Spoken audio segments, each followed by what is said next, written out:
Welcome back, Towners. Today we're going to make an apricot ginger Hennessy glazed ham. Let's get it.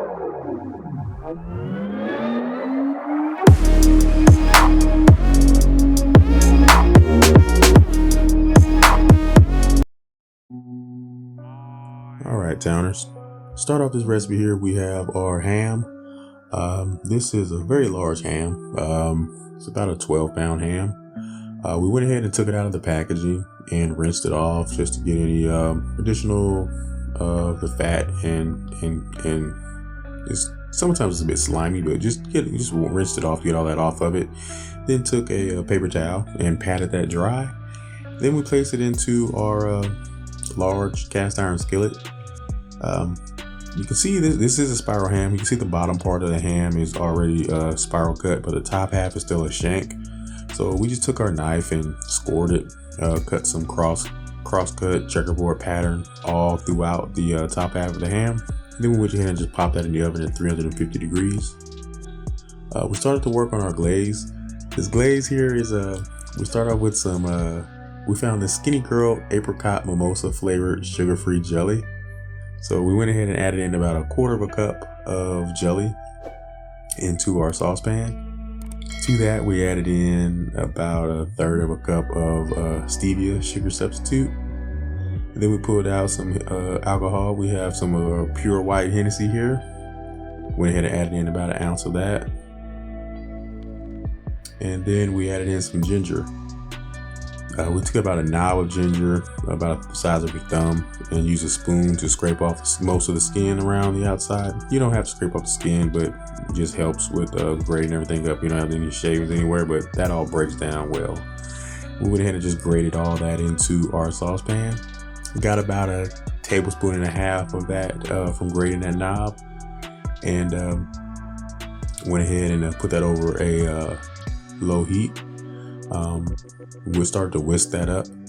We did add in about 1 ounce of water and realized that it was still a little bit too chunky, so we added in another 1 ounce. So basically 2 ounces of water to thin it out a bit, and that got it to the consistency that we liked.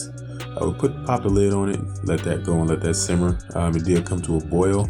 Once it came to a boil, we let that whisk it up again and make sure it didn't overflow or anything, and just set that to the side. Once all the liquor cooked out of that, in about 10 minutes or so, we were good to go. We went ahead and pulled our ham out of the oven to go ahead and start basting it. This was probably about the 30-minute mark. You can see the ham opened up very well. The cross-hatched checkerboard pattern that we put scoring at the top, you can see it all opened up, and now once we baste it, the glaze will get deeper into the ham to help penetrate the meat and get that flavor just tastier. We went ahead and popped it back in the oven after we basted, and we're just going to continue to keep pulling this in, pulling it out, pulling it in, pulling it out, and every time we pull it out, we're going to baste it. Do this every 20 minutes or so. We're basically doing this until we run out of glaze and the temperature of the ham reaches about 130 degrees. It's pretty much done. Well, again, the ham is already done. So all we're doing is basically just reheating it up and adding more flavor to it as we do so with the glaze. This was the final basting here, and we also used a little bit of liquid towards at the bottom because that had a mixture of the flavor of the ham as well as our glaze. But this was our final product of how our ham looked once we finished glazing it and taking it out of the oven. And this came out very nice. Again, this was a very large ham. This is about a 12-pound ham, and it took about an hour and a half. We had it in the oven that long until it hit about the 130 degree mark. Really wasn't watching the time that well, but we did have our probe thermometer in there to take the temperature. So once it hit 130, we were good to go. We didn't use a seasoning packet, but if you want to use a seasoning packet, you definitely could do so if you're not doing keto. It just has a lot of sugar in that, and that might work well as well with the flavors that we added. You know, but apricot works well with ginger, and Hennessy works well with apple. So apricot isn't that far off from apple, so all those flavors just meld well together. But if anyone has any comments or questions, please feel free to hit us up in the comment section below. And also go ahead and turn on that notification bell to make sure you're notified whenever we post any new videos or anything.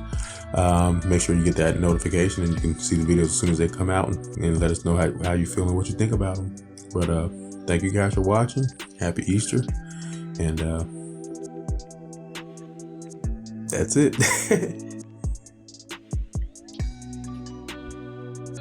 Enjoy, and please subscribe. Enjoy.